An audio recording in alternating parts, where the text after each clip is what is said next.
Good morning, everyone. So we are in the Eastern time zone. It's 11:31 for us in Florida. We have Lucy. You are in the Eastern time zone as well. You are located where? In New Jersey. Hello, everybody. In New Jersey. Ethan. Hey, yeah, Ethan Schwaber. I'm in the Central Time Zone near Nashville, Tennessee. That's great. So we are honored with your presence here, Stuart. So we have Stuart Taylor. Hey, Stuart. As Hi guys, how's it going? I thank you for joining our party, a little party, to celebrate the PMO International. Yeah, where's my card? Yeah, so, tell us how you doing. So I'm good, thanks. I'm good. I was skimming through LinkedIn earlier and I saw this event taking place, and I thought, you know what, I'm going to jump in and say hi to everybody. And it looks like an interesting topic, so glad to see you guys. Hope you're all well. yeah, well, thank you for joining. So we're gonna get started. So I prepared a couple of slides just to use as talking points. So it's not a webinar that I'm gonna go slide by slide. So jump in, so comments and share your stories and how you consider the PMO pursue excellence in organization. So let me start sharing my screen and we move from there. And thank you everyone for joining on this special day. So that's the beauty of AI. We don't need to draw by hand. So. Okay, I think I jumped. Let me see. So I'm gonna start with work for you. So if you can join this Slido and answer this question. In one word, what does PMO excellence mean to you? So I'm showing my beautiful 6 pillars framework. That's the base for our credential PMO business practitioner that is coming up in June. So everyone can scan the QR code and answer that question. In one word, what does PMO excellence mean to you?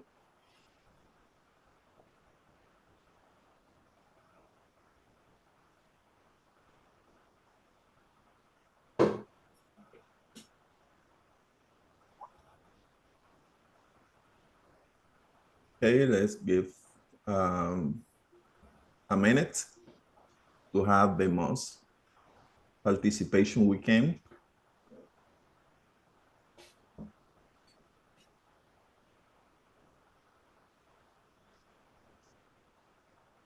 So 3 participants, somebody else?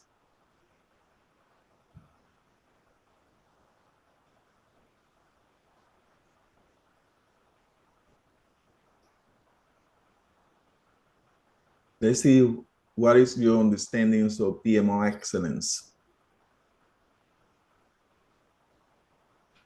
One more. I only have 3. Better be good ones. One more volunteer, please. Well, maybe I need to be the one volunteer. Let me do it myself too. Oh yeah, Tony, take the lead on this. Anyone else?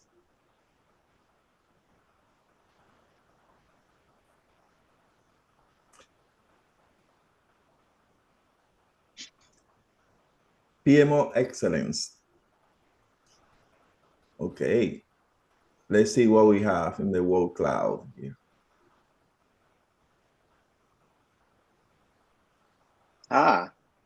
So we have clarity, value, consistency. Okay. I would say that's a solid start. So what else, Ethan? What is what else is PMO excellence? Besides those three? Besides those three? Yeah. I mean, actually, I did submit one of the value ones. So, I mean, to me, it is 2 words, but business value is what good PMOs do, what they do best. So if you aren't producing that in the end, then in my opinion, you aren't, the PMO is not excelling at the level it should be for the organization. So other people have to see that. They have to perceive that. Okay. Stuart, let me hear from you, from the legend in PMO. Mr. Legend himself. Yeah. PMO excellence, what it is? I would have added control. I'm using an iPad at the moment, so I don't have all the functionality that I normally have for a desktop. But yeah, I always lean towards control. I completely agree with the need for value. Agreed. But for me, it's control is at the heart. Okay. Okay. Thank you. Stuart, can I ask you, when you say control, what exactly are you controlling? I guess it's ensuring that things are being done correctly, and that we're doing the things that we're supposed to be doing, that change is controlled and not just spontaneous. There's always, you get these metaphors of how change can happen, and we kind of prefer the mechanical one where things all have their parts and all have their place, which is much more preferable to, say, political control, where just powerful people get their way, or organic control where things just happen because they happen, or flux because, just random things happen. For me, it's about making sure that the leadership of an organization feel that they can trust that things are being done in the right way, that stakeholders can feel assured that the changes that are taking place are as expected, with expected outcomes, even if they're a bit boring and a bit predictable. We don't like to have dramatic projects. We like to have nice, boring ones. That's what it really means to me. All right, thank you for the explanation. I do like that. I probably wouldn't use the word control. I usually use guidance or compliance, because sometimes I feel like when people hear the word control, they immediately feel like somebody wants to control them, and people usually do not respond well to that. That's why I asked you what you mean by that, because once you explain it, I don't see it as control. It's more like guidance or providing advice and things like that, as opposed to telling somebody or like strict direction. Well, it's more free-flowing. It is a word with negative connotations. Yeah, exactly. I think it's also important to remember there are different kinds of PMOs, right? And on the one extreme, you've got directive PMO, which is controlling, right? It's telling people like, thou shall do it this way. And then you have on the other spectrum, right, more kind of advisory consulting type PMOs that don't have quite that authority, but are merely suggesting, hey, please, we think you should do it. Here's some best practices. And it's, each organization is different, but of course you have to be mindful of, right, the OCM, risk there. If the more controlling or authoritative a PMO is, that might turn some people off, right? And then they're like, the PMO is killing us with process, right? We've got too many tools and templates and processes to follow. We can't keep up, and this is too much time.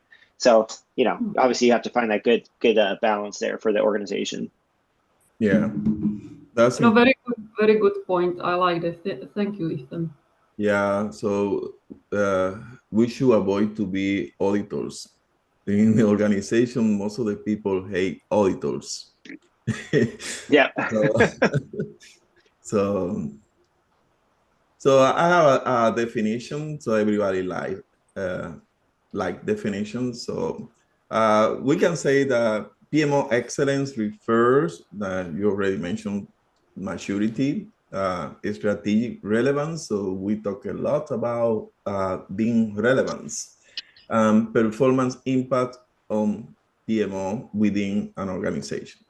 So a PMO, when we say PMO excellence, that goes beyond just doing projects right.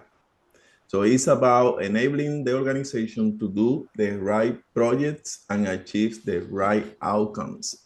And you mentioned consistently that is part of the excellence, adaptability, and measurable value. That's a textbook definition of what PMO excellence should be. Okay, so what else I have? That's the scale. That's a framework that we came up in TP Business Global Consulting about the PMO excellence, and that's the foundation for the certification as a PMO business practitioner that we are kicking off in June. So food for thought. So I just put PMO and pointing to different words: strategy, execution, value, leadership, AI, behind the scene, governance, innovation, agility. So that just to put you in context of what gonna be the discussions about PMO excellence. So I have another poll question. To what extent has your PMO's ability to deliver strategic value increased over the past 12 months? One being the lower and 5 being the highest. So let's see. Just think about short term, in 12 months, what happened in your PMO. So let me, that would be for my client.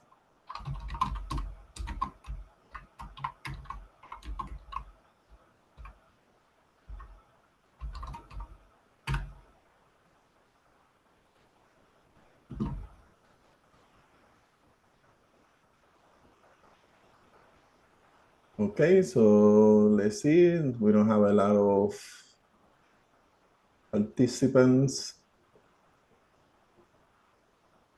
Okay. Oh, wow. Almost the maximum score is 4. So there always room for improvement. That's get from 4 to 5. So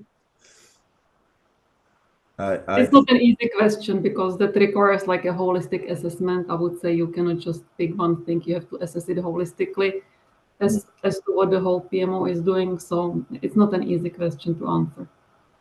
Right. But it should be a metric that we should have just to gauge the value that the PMOs are adding. So we are, I would say that we're trying to reach the perfection in alignment with strategic objectives of the organization. So that's the metric. So how close are we to be consistently adding value to organization? So do you think this is a right question? So we need to rewrite the question to.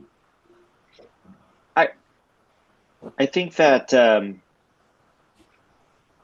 what I might recommend for this type of question is the PMO's ability to help enable the organization to deliver strategic, initiatives. I don't know. And of course, there's some subjectivity, in this. There's nothing that's defined. So I guess that's okay if you're looking for just opinion from people. But yeah, it's but like it's like a self-assessment. No, it's to right. So our goal is to be 100% aligned with the C-suite. So they are defined. And then if we can have something to measure how close we are to be 100% aligned with the C-suite. Right. That's perhaps another idea. So one of the, whether you call it this or not, I love PMOs that essentially become strategic realization offices. And, you know, because that assumes that you've got the alignment up front from the identification of strategic objectives and goals, right? You've got the project execution and then you've got the realization at the end. So if you get there, then I think that implies you're aligned with the leaders all along. So maybe that's what I might suggest, kind of thinking about this. If you had to reword the question, the PMO's ability to help the organization realize its strategic objectives. okay. That's just my 2 cents, you know, just totally my opinion. No, I agree. Tony, and you have a good point. It's a self-assessment, and there is nothing wrong, though, to also add objective or even subjective assessment from external stakeholders, right? We don't just have to do an internal self-assessment. We can ask, or we should be asking other people as well who are involved in the results or the customer service delivery. Right. For them, really. So we had Jessica and Simone. What you say on this? We do invite active participation in the chat. If somebody wants to unmute, can they unmute Tony and speak freely? That's, you have I'm not in a PMO right now, so I can't comment on this. And I'm happy to unmute myself. Hello, everybody. I also have a little bit hard time commenting on this specific question. I'm fairly new to my role, and we also do not call ourselves a PMO, more like a center of excellence, I would say. So I haven't really seen the past 12 months, but I'm anticipating a lot of, I guess, strategic value increasing with the work that we're doing. That's my job. So I hope I get to that point of, yeah, having that value for the organization put in place. Thank you, Jessica. Okay, so let's have other things. So now I'm gonna be, so let me take that. I'm gonna be presenting, but it's just to comment. So the idea is not to read over everything that I have in the slide.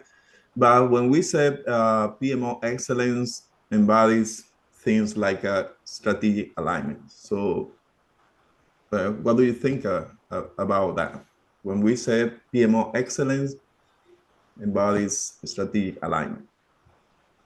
I can take this to begin with. For me, it always starts with the foundation for the organization, which is really the mission. Because when you don't have the mission, how would you know where you are going, right? Like every organization probably has a mission or should have. And it's like a compass. It tells you what is the purpose for the existence of the organization in the first place. And everything is built on that. I see it as an extension for the culture and the overall environment of the organization. So for me, it starts there because it's hard to strategically align something when you don't have a solid rock foundation. So once you have that, you can start from there. Do not build on sand. That's what I always say. Build on a rock. Do not build on sand. Yeah, that's good. So everything is about strategy, from strategy to execution. So I was to deliver. That was a workshop with Fola, and she suggested me, it was about strategy, so suggested me to buy this book, and probably it's a small book, not too long, but it talks about a good strategy by strategists. So that's something that if you wanna take a look. That's a good book. That's you read it? Yeah, I read through part of it, and my wife too. Well, yeah, but can I share a couple of thoughts too on this? Yeah, definitely.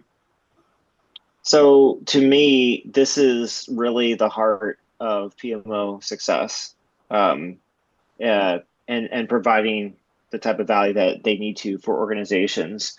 So, you know, in an immature organization or one without a PMO, it's chaos, right? You've got all these different projects and work going on, and none of it's organized or not very organized well.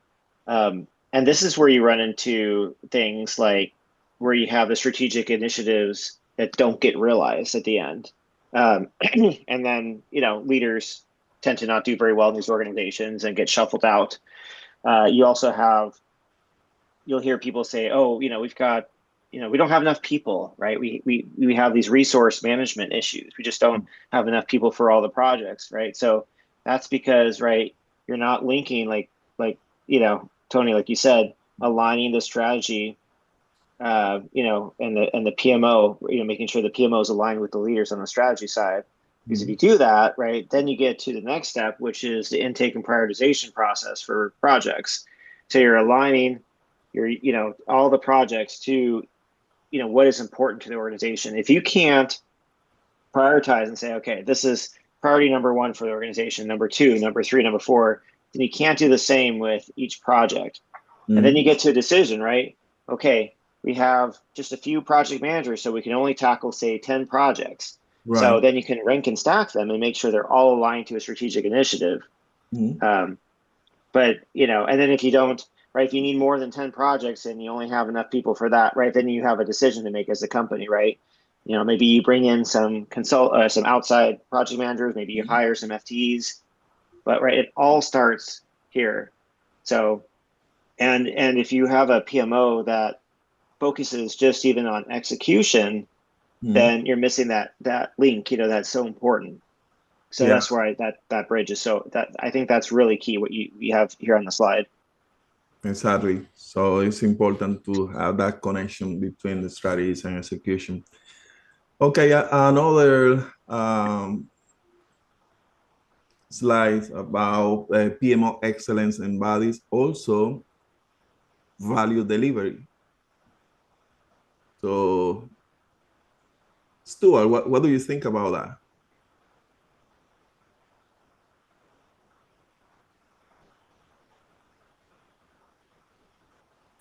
Sorry, I was coming off mute. In terms of the value statement there,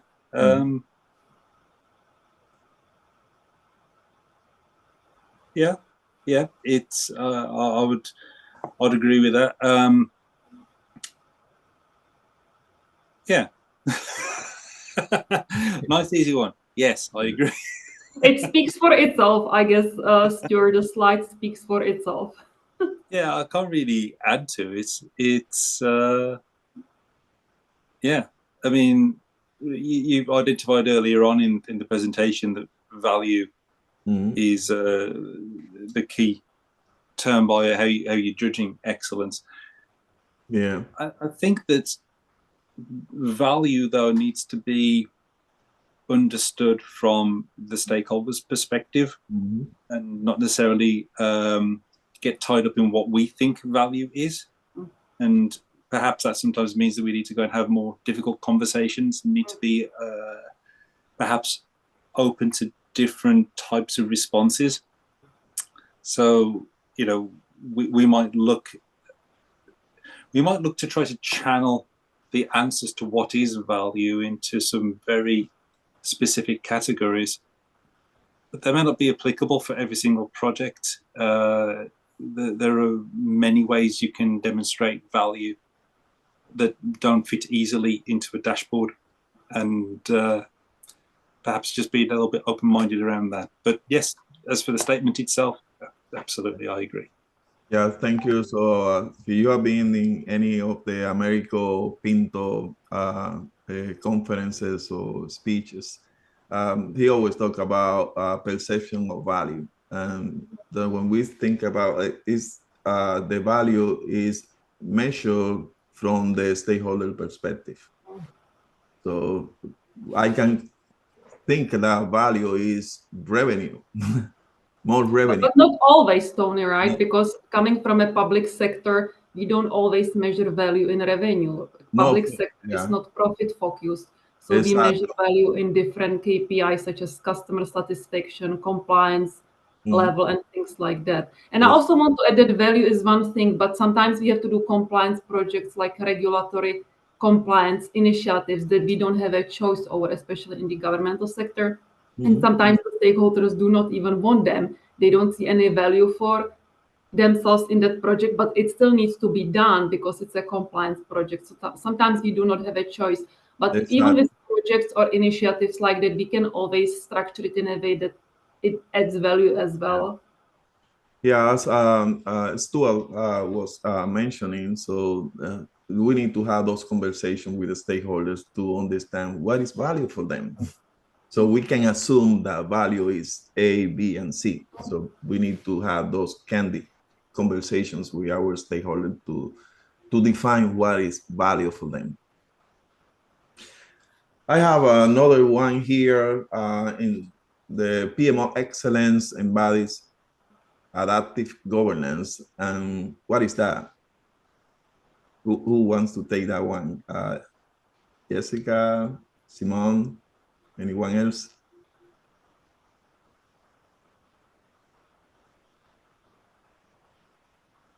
Adaptive governance.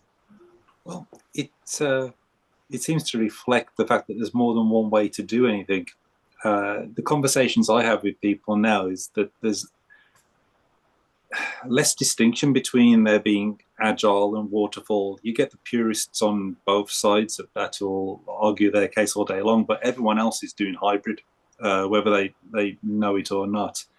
Right. And there's to the point that it has perhaps diluted some of the terms and things don't quite mean the same things when you're talking between projects, which is a little bit confusing. But so long as you define commonly used terms within your governance and you explain yourself clearly so there's no ambiguity. There are still people I encounter who think that agile working means you choose where you work or you have you don't have to book a desk or something like that.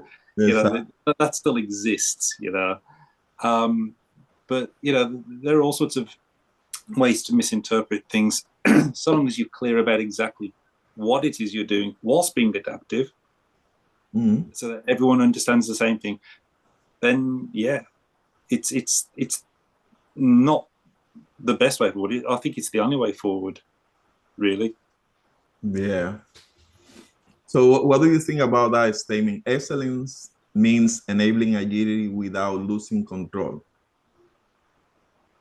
Yeah, absolutely. I mean,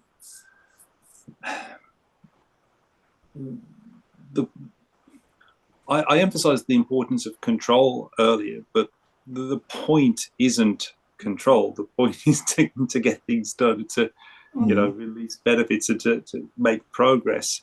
And you know, it's, you know, enabling agility just makes sense in that case. Why be shackled to and try to make a rigid approach work where it's just never going to be optimal? So yeah. Oh, go ahead, Lucie. Oh, thank you. A good topic. Can I just add, for me, this speaks to the enterprise agility, because sometimes there is an end result or an end goal we need to get to, but that doesn't mean there is only one way how to get there, right? There could be 5 ways, 3 ways. And sometimes we may start one way and we realize it's not working. So as an enterprise, we have to be able to adjust and be flexible and resilient at the same time to still get to the end result, but not to be committed to something that has not been working. So that's very really, that's what speaks to me as for enterprise agility. Yeah, definitely. I was just going to add, regardless of the methodology or approach that a PMO uses, I always like PMOs to be agile or adaptive in thinking approach. And I think that's where you're seeing, like, you know, you see the state of project management, the PMI surveys that they post every year, every other year. More and more people around the world are using hybrid, right? I think it's like over 50, maybe 60% from last year, if I remember correctly. So, but that's the agile piece creeping in, even if you have, say, mostly predictive type, traditional type projects. But you know, like Stuart said, if you're too rigid, if you stick to the rules too much, then you're losing some flexibility to tailor projects as appropriate.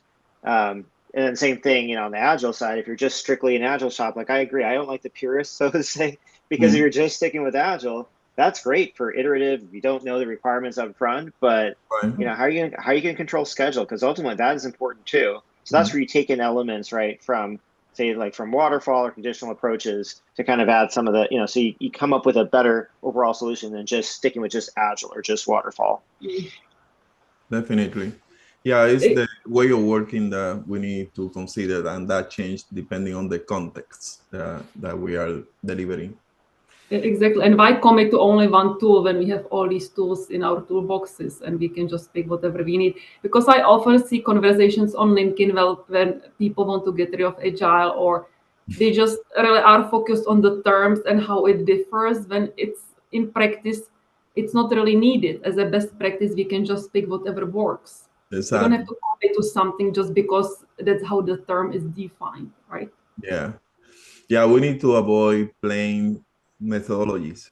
It's not about methodologies. It's about real results, delivering meaningful things for the organization.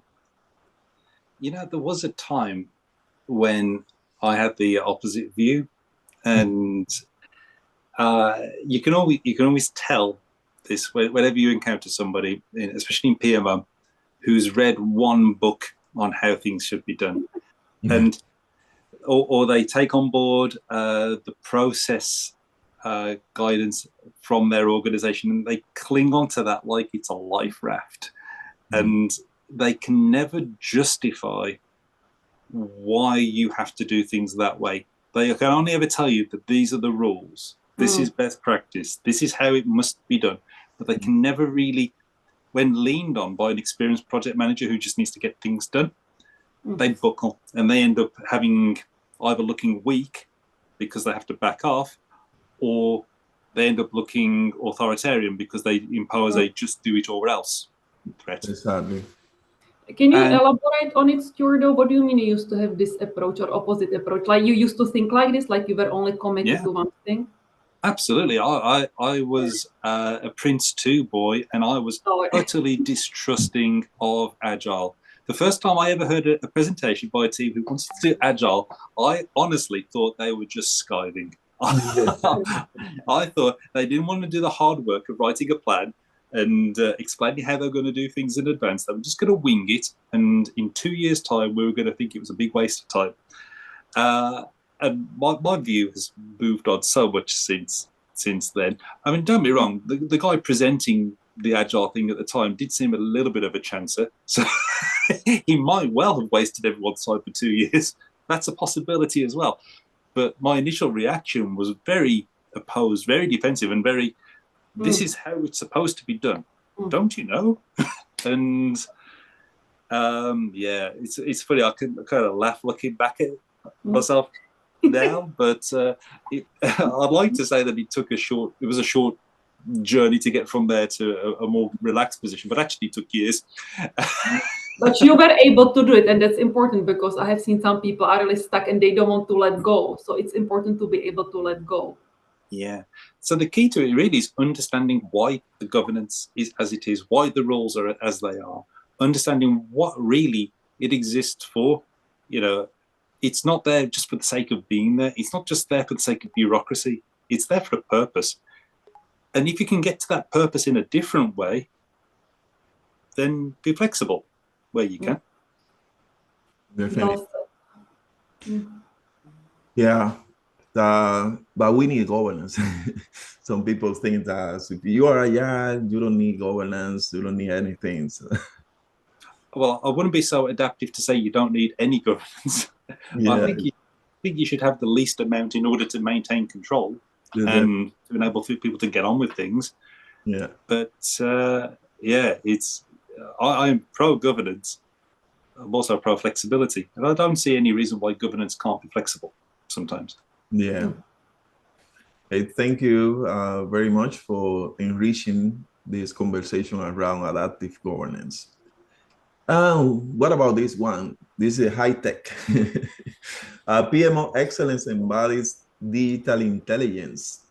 There are too many kind of intelligence: emotional intelligence, artificial intelligence, the other day I listened someone talking about listening intelligence. Oh, wow. Oh. Yeah. And there is a framework around that. So, but I think it's a subset of emotional intelligence, talking about active listening, those kind of things. So what do you think about that? And the statement, excellence means becoming a business intelligence hub. That's a strong statement. What you take on that one, Ethan? Yeah, it's, this world has become more and more entrenched with, data, really. And I think that's what this gets at. So, a lot of organizations, they have the systems, like you mentioned, their ERPs, CRMs, and so forth. Even the portfolio project management, PPM softwares, right? So you've got everything from, Microsoft Project to, Smartsheet and ClickUp and bigger things like ServiceNow and Primavera. You've got all sorts of options out there to help really, you're bringing the right information to the right people at the right time to help, enable the best decisions possible, the best overall, execution of work throughout the organization. So that's what this is all about. And AI is just, right, that's just the latest technology that's come out the last few years. It's growing. I think people are still trying to figure out how do you monetize it. But at the same time, I've been using it a lot more the last couple of years, just learning more and more about not replacing the PM, but really helping us do more. And a lot of times, I can get the technology to give me something. I put the right inputs in. It gives me something 70, 80% of the way there. It saves me some time, and then I can kind of fine tune it from there to help me build different tools or dashboards or reports and things like that. So this is absolutely critical for PMOs in the 21st century. Definitely. I would like to add to that, Tony, if I can. Yeah. It's just based on my experience, and I actually have heard it mentioned in another webinar, and it really reminded me how important it is. It's important to start with the process, not with the technology. You cannot get some sort of tool and then build the PMO processes around that. You have to first have the processes and best practices in place, and then get the tool or upgrade your existing software or whatever it is, and then build the processes into that. It cannot be the other way around, because it will lead to issues. It's very important for people to realize that if somebody is involved in establishing of whatever, even a PMO, but even smaller parts of that, they have to start with the processes, not with the technology. Yeah, and that's exactly right. So technology is not the end goal. We're trying to achieve it. There are tools. So we need to be careful in deciding what kind of tool do we need to achieve the goals. A lot of organizations, they invest, let's say, ERP. I remember I worked for a couple of companies, so we need to invest in the best ERP system in the market. So we go for SAP. That's the most expensive one. But do you need SAP? So, and then, as you mentioned, so we're gonna develop the processes around that solution. So that was a mistake. So you are playing technology, so you're not fixing your right problem, because probably all the best practices. The other day I was listening to someone. I think that he's right. So when you apply best practices, usually those best practices are in the past, that somebody already experienced that, but that maybe happened. I think that I have a friend here, Dave Harris. We were in a design thinking workshop, moderation workshop, and I think that was JP, Joseph, is the author of a book on operational excellence. And that's why I say, when you think about best practices, think about that. Best practices were exercised by organization, but in the past. So you need to question that. Is a best practice now because it worked as a best practice 7 years ago, but today went in 2025. They didn't have AI 7 years ago, but now we have AI. It still is a best practice. So you need to question those kind of things. That's a good point, Tony, because it's really closely connected to lessons learned. And I agree that somebody has already experienced that and they should have learned from that and they established a new best practice. I would actually say it's not necessary for us to keep inventing the wheel, because somebody already had the experience in the past and they should have made decisions based on that. Hopefully, it's lessons learned are very, very important. Definitely.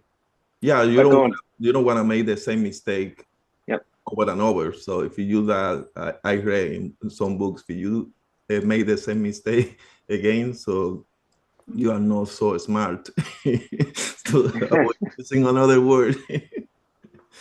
And to go back to Tony, what you said, like back, I think a slide or two ago, where you said PMO being adaptive, right? As you mentioned, we didn't have AI 7 years ago, but things change, and so that's where, use the best practices, learn from others, right? But be open to there's new things coming out. You might need to best practices might change.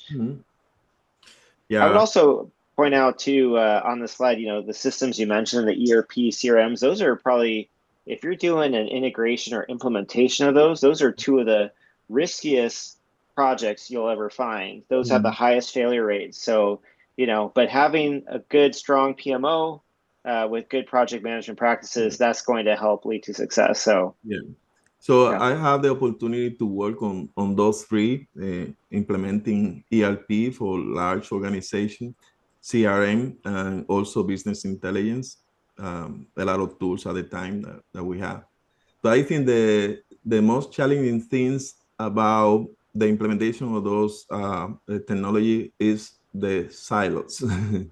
So when you need to connect this organization, meaning operation, marketing, HR, manufacturing, any of those silos organization, to connect them is the implementation of those technologies difficult. So that comes to, so the PMO has a pivotal role in making sure the alignment among the different silos in the organization. Okay, so I have another one. I think this is Lucie's. Tony, thank you for calling me to this. I was like, I have to take this because this is my thing. Okay, yes. Yeah, exactly. I thought about you when I was putting together this deck. Thank you for recognizing that. Yes, I do appreciate it very much. Yeah. I just, it's something so important because culture, people, and HR, whatever you call it, used to be called personnel in the past. And that just shows how the trends are evolving, right? Because HR, just even the way it's called, it has evolved, and now it's more seen as a culture, people, even HR space, but it's seen more holistically. It's so important to the quality of the employee experience, what employees experience on the inside, how it shapes how they work, if they want to stay, it affects retention rates and the turnover in the organization, and even the work product of the organization, because I always say that every organization gets the work done through employees. If the employees are not doing the work and they are not happy, obviously it will negatively impact the organization's revenue, or whether it's financial or whether it's tangible or non-tangible, it will impact the results or the benefits that are being produced. So this is really, it's the culture, people, HR, it's the spine of the organization, really, and it extends from the mission, as I already mentioned. I'm very passionate and closely connected to this topic because it's about people, right? Because if we remove people from the organization, or if we don't get along with the outside stakeholders, it affects negatively everything else. This is a core thing for every organization, and it starts from the top, really, because the front line can only do so much. The top leadership has to set an example of leadership and role modeling. Yeah, definitely. So the statement excellent means leading through influence, no command. Easy to say, hard to do. Maybe, but not always, because when people respect you, they will do it even when you have to make hard choices or hard decisions. You have to present yourself in a way when you have actually you can persuasively tell people what to do, even if they don't want to do it, because yes, sometimes there are certain decisions or projects that have to be undertaken and maybe people are not excited about them, but it still has to get done. But it doesn't mean you have to control it like hardcore, because that will lead to resistance and it will sever or it could negatively really damage or impact stakeholder relationships. This is a crucial part of every organization. I cannot emphasize it enough. Definitely.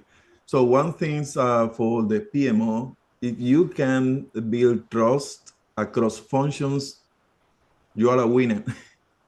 You have everything, but you need to build trust. There's a lot of content in the PMO practice guide, the PMI recently released in February. We talked a lot about building trust. It's an intangible that you can see it, but that's that you need to do if you want to be a excellent PMO. Exactly, and you cannot see it, but you can feel it, because when a mistake happens, and mistakes happen in every organization, sometimes people make small mistakes or big mistakes. How people respond to it and what happens next, it speaks for itself. It really tells you how the culture functions when things don't go well. Because I said it in our December webinar, Tony, that when everything goes well, people don't really pay attention to conflict management. Remember our webinar back in December? But when there is a conflict, people make serious mistakes, or they miss certain things, and they just leads to other consequences. Then what happens next really speaks for itself, how it's handled. Yeah, definitely. So 3 keywords in the first bullet: accountability, collaboration, and continuous improvement. You can do that also to foster that culture in your organization. You're going to be in good shape to consider that you are an excellent PMO. I think that I have another one. Who want to take this one? The PMO practice guide is all about customer centricity. So what do you think about that? I think this goes back to what I mentioned earlier on the call. You don't want to kill people with process, essentially. So one of the things that I work hard at as I've worked in various PMO roles is to gain as much support and as many champions of the PMO as possible. And of course, as a leader, you have different leadership styles that come out at different times. But for me, I really lean on the service leadership approach there.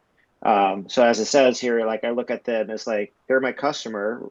And so, what do I need to do, or what does the department need to do to support them, and helping them realize that, the issues, the problems that they're dealing with, more than likely, right, we can help solve that. And we can, so you kind of can get more and more support as people realize that, you're their good business partner that they've been waiting for. You're their friend.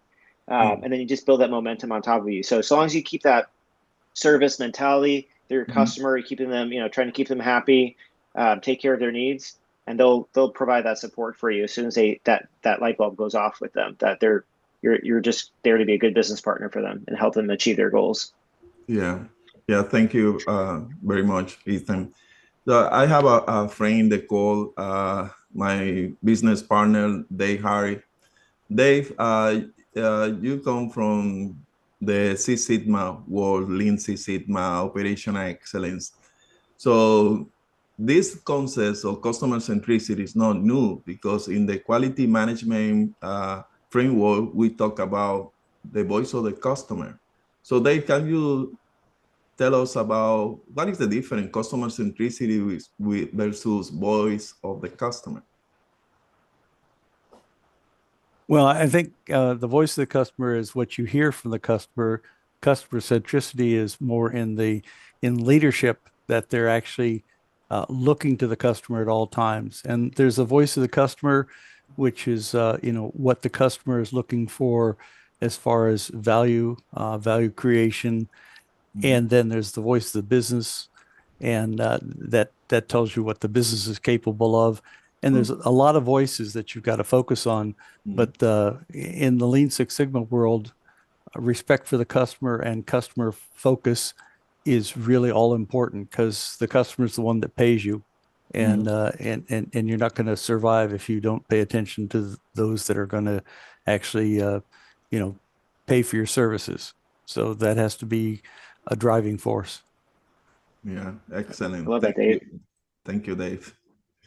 Yeah, so excellent means designing services around value creation. Forget about processes. Okay, I think I have another one. That's the last one. I think is the last one. No, I had the last one, I think. Yeah, last one, I think, Tony. We have 8 minutes.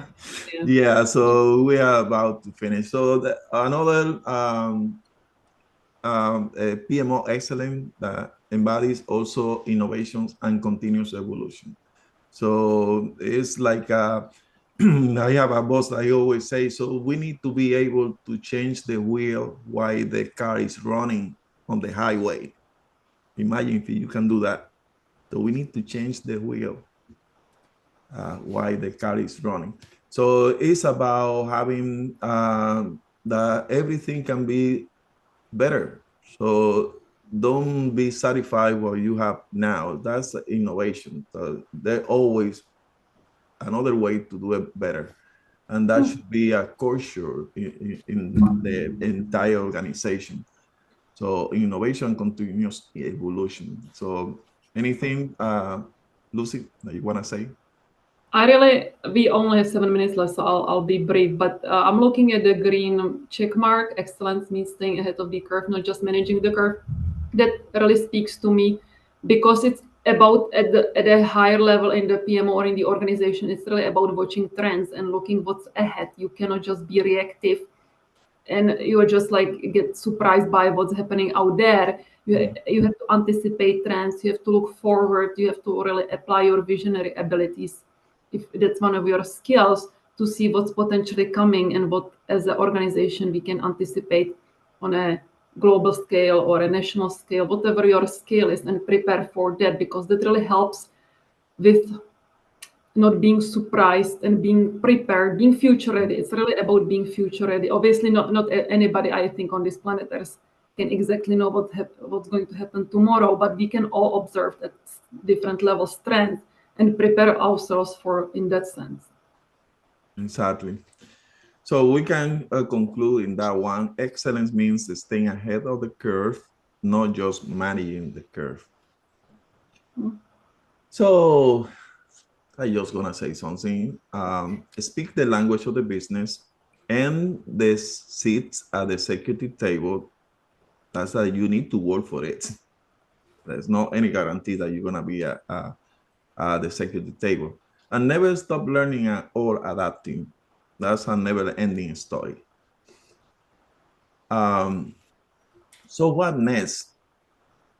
So our Certified Business Practitioners workshop that is coming, the next cohort is in June 14, and we're gonna have the first session. So it's over the 2 weekends where you're gonna learn more of these things that we have been discussing here. This is just a little bit of all the contents. That's a full 4 days of PMO leadership. There's a lot of things. So we have two of the fabulous instructors here. Lucie, she's one of the instructors, Ethan, and we have 2 more, Todd and Joy.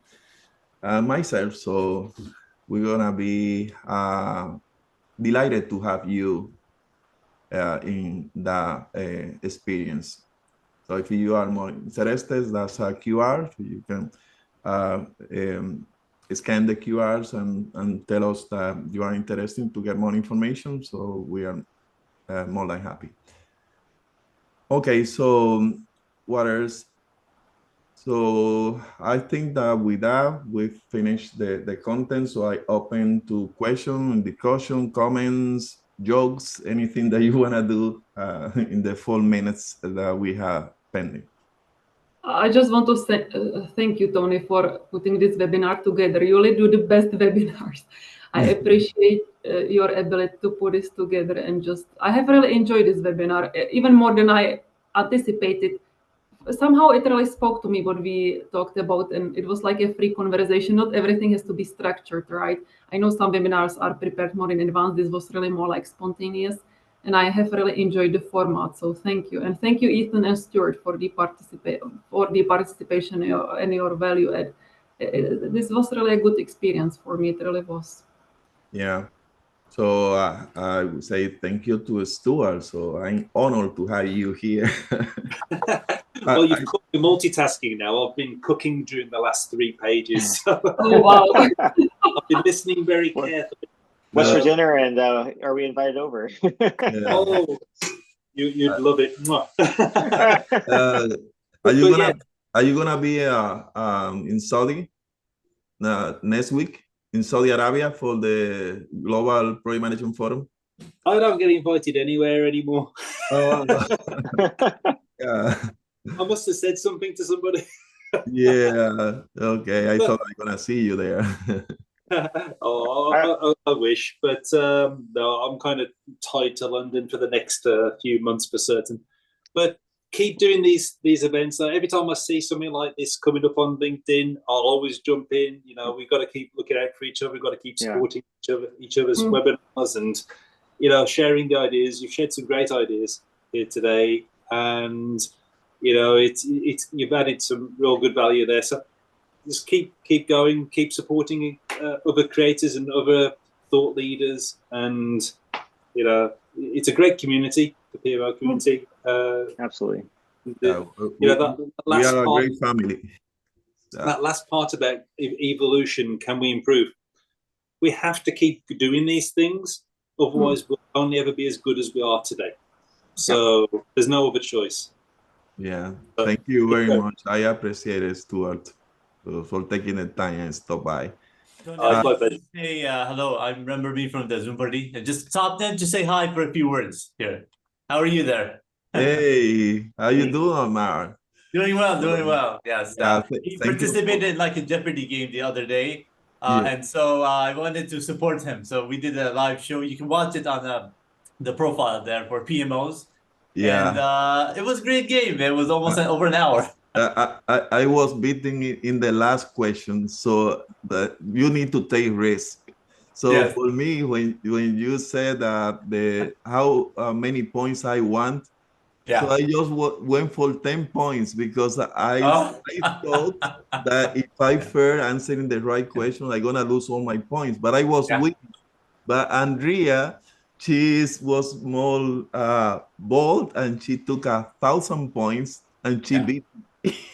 Now you have experience, so for next year or next time, you know what to do. So, but yeah, definitely come. And those of you guys who are here, I do like a Jeopardy show. Been doing for 5 years. I call it Zoom Party here, and I just upload them on my channel, my YouTube channel. It's fun. I have kids now. I'm taping. We'll upload those soon, and from all over the world. So we have contestants. So we did a partnership with the PMOs. But I'm gonna be looking for you. So I like the format. Let's do one, but for real prices for PMO practitioners. Yeah, that would be good. Yeah, we should do one. Yeah, let me know. And love to have you on my podcast too, Tony, one day. We'll bring you in. We'll talk about it. So let's do that, Omar.